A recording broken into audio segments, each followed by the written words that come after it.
នេះបងប្អូនមាន12គ្រាប់ទូចទេវាខ្លីជាងទូរស័ព្ទទៀតនេះ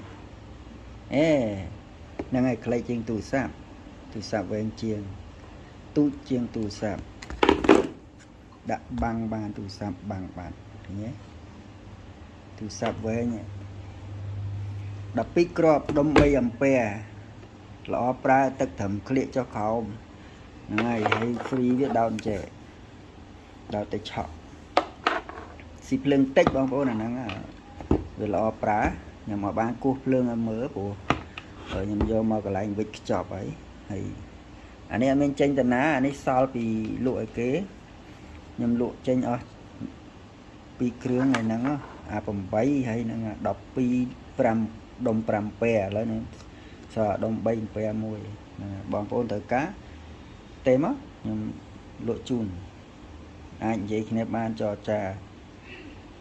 មានប៉ុណ្ណឹងអូខេ